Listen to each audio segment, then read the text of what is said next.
मैंने hypertension, MI और heart attack, coronary artery disease और हार्ट फेलियर का जिक्र किया। ये सारी हार्ट डिजीज़ हैं, ऑलराइट।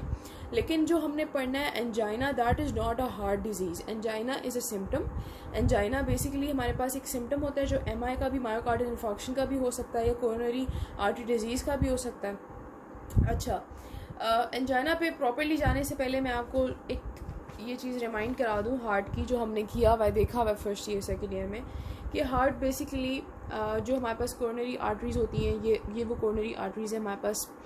इसमें राइट और लेफ़्ट आ जाती हैं। ये पूरे हार्ट को जो है इन्होंने कवर किया होता है, आगे से भी पीछे से भी, ठीक है, पूरी ये। और ये फर्दर हमारे पास छोटी छोटी ब्रांचेज़ में होती हैं और ये पूरे हार्ट को ऑक्सीजन की सप्लाई जितनी रिक्वायर्ड, जो डिमांड है हार्ट की, वो हार्ट को सप्लाई कर रही होती है ऑक्सीजन, ठीक है। तो ये बात होगी। अब हमारे पास क्या होगा जब कोई प्रॉब्लम आएगी इन कोरोनरी आर्टरीज़ में, ठीक है, जिसकी वजह से हार्ट को ऑक्सीजन जितना चाहिए वो सप्लाई नहीं होगा, ठीक है। फॉर एग्ज़ाम्पल यहाँ पे कोई ब्लॉकेड है या कोई भी प्रॉब्लम है, तो यहाँ नीचे जहाँ पे ऑक्सीजन की डिमांड जितनी है वो पूरी नहीं हो रही हार्ट की, तो आपको पता है इस्कीमिया कहते हैं इस कंडीशन को, जब इस्कीमिया हो जाता है इसको। तो जब भी इस्कीमिया होगा तो उस पेशेंट को जो है एंजाइना एक सिम्टम की तरह होगा, विच इज़ पेन और अ प्रेशर लाइक फीलिंग। या तो उस पे बंदे को दर्द होता है चेस्ट में, या तो उसको ऐसे लगता है ऐसे वज़न पड़ा हुआ है उसके चेस्ट पे, ठीक है। और ये ज़रूरी नहीं है चेस्ट पे रहे, बर्निंग सेंसेशन भी होती है। ये उसके एक बाजू में जा सकता है, उसके दोनों बाजू में जा सकता है, उसकी नेक में जा सकता है, उसकी जॉ में जा सकता है, या तो हो सकता है बिल्कुल भी कहीं ना रेडिएट करे, सिर्फ चेस्ट में रहे, ठीक है। This is angina. Angina is a symptom, it is a pain like feeling, it is not a disease, ठीक है। बट ये किसी डिजीज़ की वजह से होती है, जैसे कि हमारे पास एमआई हो गया, एमआई में होती है या इस्कीमिया में होती है। बेसिकली होता है कि इस्कीमिया जब होता है पेशेंट को, तो तब ये एंजाइना फील होता है उसको, ऑलराइट। अब ये है कि एंजाइना का ड्यूरेशन कितना होता है। वैसे तो ये हमारे पास 15 सेकंड से 15 मिनट्स तक हो सकता है, और 20 मिनट ज़्यादा नहीं जाने देना चाहिए, क्योंकि वो फिर मायोकार्डियल इन्फार्क्शन की तरफ चला जाता है, जो कि मैंने अभी आपको यहाँ पे बताया कि मायोकार्डियल इन्फार्क्शन बेसिकली ये होता है कि हमारे पास कोई ब्लॉकेड आ जाता है जिसकी वजह से इस्कीमिया होता है, फिर नेक्रोसिस हो जाता है। और आपको पता है जब नेक्रोसिस होता है तो सेल डेथ हो जाती है, तो उसके बाद हार्ट फेलियर भी हो सकता है, जिसमें हार्ट सही से पंप नहीं करेगा। तो ये पूरी चेन है। अच्छा, इसके बाद एंजाइना की हमारे पास टाइप्स आती हैं। हमें 3 टाइप्स पढ़नी है, ठीक है, और हर टाइप के 3-3, 4-4 नाम है, और आपको हर नाम आना चाहिए। किसी भी नाम से क्वेश्चन आ सकता है, ठीक है। ओके, तो सबसे पहले हम फर्स्ट टाइप देखते हैं। सबसे पहली टाइप हमारे पास आती है क्लासिकल एंजाइना, जिसको हम टिपिकल भी कहते हैं, स्टेबल भी कहते हैं और एक्सर्शनल भी कहते हैं। दूसरी टाइप हमारे पास आती है प्रिंसमेटल, जिसको हम वेरिएंट भी कहेंगे, वेजोस्पास्टिक भी कहते हैं और रेस्ट एंजाइना भी कहते हैं। And finally we have crescendo angina, जिसको हम अनस्टेबल एंजाइना भी कहते हैं, और इसको एक्यूट कोरोनरी डिजीज़ भी कहते हैं, ऑलराइट। ये 3 हमारे पास मेन टाइप्स आ गई।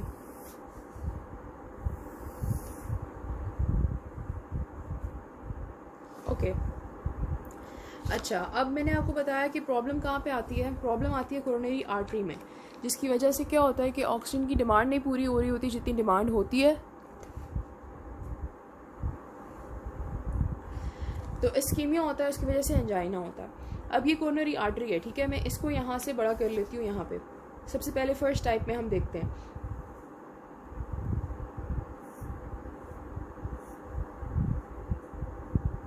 ये वाला पार्ट मैंने यहाँ ले लिया। तो अब हमारे पास क्या होगा, सबसे फर्स्ट जो टाइप है, यहाँ पे एक हमारे पास एथेरोस्क्लेरोटिक प्लैक है। अब ये प्लैक क्या होता है, इसके अंदर आपको पता है जब कोई हाई कोलेस्ट्रॉल के पेशेंट्स आते हैं तो हम उनको क्यों डाइट कंट्रोल करने के लिए कहते हैं, क्यों उनको हम इतना ज़्यादा इस चीज़ पे फोकस करवाते हैं, क्योंकि कोलेस्ट्रॉल जो होता है जब वो हमारी आर्टरीज़ में कोलेस्ट्रॉल, फैटी एसिड वगैरह जब यहाँ पे एक्यूमुलेट होने लगते हैं तो वो एक सॉलिड मैस बनाते हैं जिसको हम एथेरोस्क्लेरोटिक प्लैक कहते हैं। ठीक है, अब ये प्लैक ऑब्वियसली थोड़ा थोड़ा उसको ऑक्लूड करने लग जाती है। क्लासिकल एंजाइना में क्या होता है कि ये प्लैक बन जाती है कोरोनरी आर्टरीज पे, इस जगह पे। ठीक है, तो ये इस जगह को 70% ऑक्लूड कर देती है। अब नॉर्मली तो इस पेशेंट को कोई प्रॉब्लम नहीं होती जब वो लेटा हुआ है, बैठा हुआ है आराम सुकून से, लेकिन जब ये बंदा एक्सरसाइज करने लगेगा या वॉक करने लगेगा, एक्सर्शन करेगा, ठीक है, इसलिए इसको एक्सर्शनल एंजाइना भी कहते हैं, तो उस वक़्त जो है उसके हार्ट को ज़्यादा ऑक्सीजन की ज़रूरत पड़ेगी, क्योंकि उसकी बॉडी को ओवरऑल ऑक्सीजन डिमांड ज़्यादा हो जाएगी, तो हार्ट ज़्यादा फोर्सफुली बीट करेगा और फिर उसकी वजह से हार्ट को भी ज़्यादा ऑक्सीजन की डिमांड की ज़रूरत होगी, ज़्यादा ऑक्सीजन डिमांड हो जाएगी हार्ट की अपनी भी। और वो आपको पता है जब यहाँ पे ऑक्लूजन है, बेशक 70% है, लेकिन वो उतनी उस तरह से यहाँ पे हार्ट को ऑक्सीजन सप्लाई नहीं जाएगी। अगर यहाँ पे अगर प्लैक है तो उतना ऑक्सीजन नहीं जाएगा जितना हार्ट को चाहिए उस टाइम पे, क्योंकि एक्सर्शन हो रहा है। तो क्या होगा, उस वक्त उस पेशेंट को एंजाइना फील होगा, उसको दर्द स्टार्ट हो जाएगा चेस्ट का। वो मैंने आपको बता दिया, आर्म्स में भी जा सकता है, नेक में भी जा सकता है, जॉ में भी जा सकता है, और कहीं पे भी नहीं जा सकता, सिर्फ ये भी हो सकता है कि सिर्फ चेस्ट में। अब वो बंदा क्या करेगा, अगर वो इस सिचुएशन में बैठ जाता है, उसी वक्त थोड़ी देर वेट करता है 5 मिनट, जब उसकी body calm down cool down होएगी तो उसका ये पेन खुद ब खुद ख़त्म हो जाएगा, क्योंकि ऑक्सीजन डिमांड्स वापस नीचे आ जाएंगी। ठीक है, तो this is basically classical, typical, stable और एक्सर्शनल एंजाइना। इसको स्टेबल इसलिए कहते हैं क्योंकि इसमें जो है ये जो प्लैक है ये हमारे पास स्टेबल होती है। ठीक है, इसकी कॉम्प्लिकेशन क्रिएट नहीं होती। आगे अनस्टेबल एंजाइना में आपको ये बात समझाऊंगी। जो टिपिकल, इसको एक्सर्शनल इसलिए कहते हैं क्योंकि जब एक्सर्शन करें तो फिर इसमें एंजाइना हमें फील होता है। ठीक है, ये फर्स्ट टाइप होगी। सेकंड पे आते हैं प्रिंस मेटल और वेरिएंट वेजोस्पास्टिक रेस्ट एंजाइना। अच्छा, इसमें क्या होता है, अब अगर हम कोरोनरी आर्टरी यहाँ पे भी इसको थोड़ा सा देख लें बड़ा करके। अच्छा, ये कोरोनरी आर्टरी थी, इसको वेजोस्पास्टिक भी कहते हैं। इसकी वजह क्या है, ये हमारे पास आर्टरी यहाँ पे इस तरह से हो जाती है, स्पैस्मोटिक हो जाती है। It is basically like this.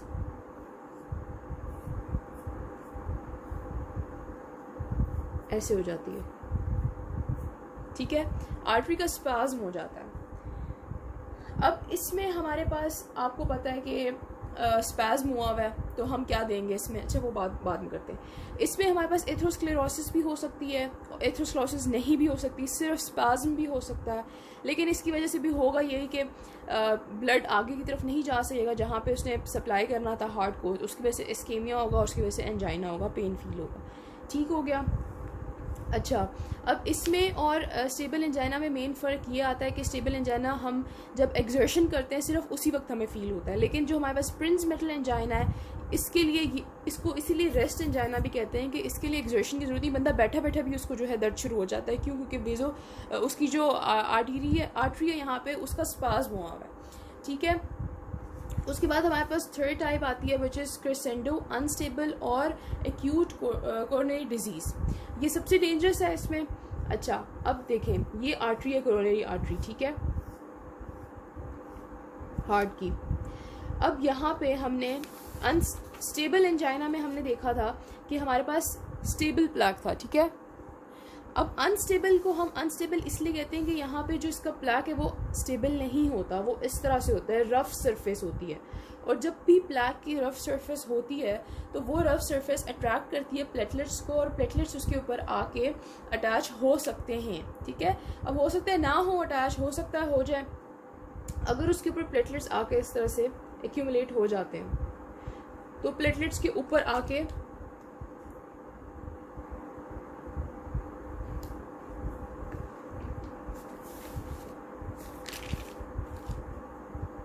अच्छा, थर्ड जो लेयर बनती है वो हमारे पास फाइब्रिनोजन की बनती है। तो हमारे पास बेसिकली 3 लेयर्स बन जाती हैं जिसकी वजह से ये आर्टरी बहुत ज़्यादा जो है ऑक्लूड हो जाती है। अब देखिए, सिर्फ इतनी सी जगह रहेगी ब्लड आगे हार्ट तक जाने के लिए। ठीक है, ये इतना डेंजरस इसलिए है क्योंकि देखें, फर्स्ट में हमने पढ़ा कि यहाँ पे सिर्फ हमारे पास प्लैक है, सेकंड में हमने पढ़ा कि इसमें प्लैक भी हो सकता है और स्पैज़म तो है ही है आर्टरी का, ठीक है, लेकिन हो सकता है प्लैक हो सकता है ना हो। अब थर्ड में देखें, यहाँ पे प्लैक भी है और वो भी अनस्टेबल प्लैक है जिसकी कॉम्प्लिकेशन हुई भी है, उसके ऊपर थ्रोम्बोसिस हुई भी है। जब हमारे पास प्लेटलेट्स और फाइब्रिनोजन एक्यूमुलेट हो जाते हैं तो इसको हम थ्रोम्बोस कहते हैं, ये पूरा थ्रोम्बोसिस होती है, ठीक है, और इसमें स्पैज़म भी हो सकता है। तो इसमें सब कुछ आ जाता है। अब इसकी कॉम्प्लिकेशन क्या आ जाती है कि अगर ये हमारे पास यहाँ पे थ्रोम्बस, एक तो बहुत ज़्यादा आर्टरी ऑक्लूड हुई हुई है, ऑक्सीजन बहुत कम जा रहा है हार्ट को, और दूसरा अगर ये थ्रोम्बस ब्रेक करता है तो ये जाके आर्टरी को बिल्कुल ऑक्लूड कर सकता है, which is embolus. If you know कि थ्रोम्बस जब ब्रेक होता है तो वो एम्बोलिज्म बन जाता है और एम्बोलिस जाके आर्टरी को बिल्कुल ब्लॉक कर देता है। तो इसकी वजह से हमें MI भी हो सकता है, इसलिए ये बहुत ज़्यादा डेंजरस है। ओके, ये 3 टाइप्स होगी मेन। अब इन तीनों टाइप के, क्योंकि इनकी कॉजेज़ डिफरेंट है, ठीक है, इनके अंदर जो हो रहा है वो डिफरेंट चीज़ हो रही है, तो इनकी जो थेरेपीज़ हैं, जो फर्स्ट लाइन, मैं सिर्फ अभी फर्स्ट लाइन डिफेंस की बात करूँगी, ड्रग्स हम एक एक करके सबके पढ़ेंगे, ठीक है। अब एक पेशेंट है जिसको अगर स्टेबल एंजाइना हो रहा है, उसको स्टेबल एंजाइना का दर्द हो रहा है, तो वो अगर उसी वक्त बैठ जाता है, ठीक है, रेस्ट उसी वक्त, उसको वो वर्कलोड उसका हम कम कर दें, वर्कलोड उसका कम कर दें, तो वो 5 से 10 मिनट के टाइम में ठीक हो जाएगा, क्योंकि उसका बिल्कुल ऑक्सीजन सप्लाई कट ऑफ नहीं हुई। ऑक्सीजन सप्लाई उसके हार्ट को नॉर्मल सर्कमस्टांसिस में ठीक जा रही थी, सिर्फ एक्सर्शन की वजह से जो है उसको इतना सप्लाई नहीं जा रही थी उसके हार्ट को जितनी उसे चाहिए थी। तो इसमें first line of defence workload कम करना होता है। फिर आते हैं प्रिंस मेटल और वेजोस्पास्टिक एंजाइना। इसमें आपको पता है इसका जो मेन चीज़ है, इसमें स्पैज़म हुआ है, तो हम कोई भी इस तरह का आर्टरी का डायलेटर दे देंगे, विच इज़ कोरोनरी आर्टरी का आर्टीरियो डायलेटर देंगे। इस केस में हमारे पास फर्स्ट लाइन ऑफ डिफेंस ये होती है, ठीक है। और जो थर्ड केस है क्रेसेंडो, उसमें तो वो हमारे पास एक इमरजेंसी सिचुएशन के लिए होता है, उसमें तो हमने फ़ौरन से ना एंटी प्लेटलेट और एंटी थ्रोम्बोलिटिक्स देने होते हैं ताकि हम ये चीज़ डिज़ोल्व करें पूरा थ्रोम्बस। हम सबसे पहले एंटी प्लेटलेट्स और एंटी थ्रोम्बोलिटिक्स देंगे, उसके साथ साथ हम पेशेंट को फ़ौरन ऑक्सीजन लगाते हैं और उसके साथ साथ वर्कलोड भी कम करना होता है, क्योंकि इसमें सारा कुछ हो रहा है, इसलिए इस पर सारी चीज़ें अप्लाई करते हैं और उसको वेजोडायलेटर भी देते हैं। ये होगी मेन डिफरेंसेस तीनों टाइप्स ऑफ एंजाइना के। अब हम इसकी डिटेल में इसके ड्रग्स पढ़ेंगे एक एक करके।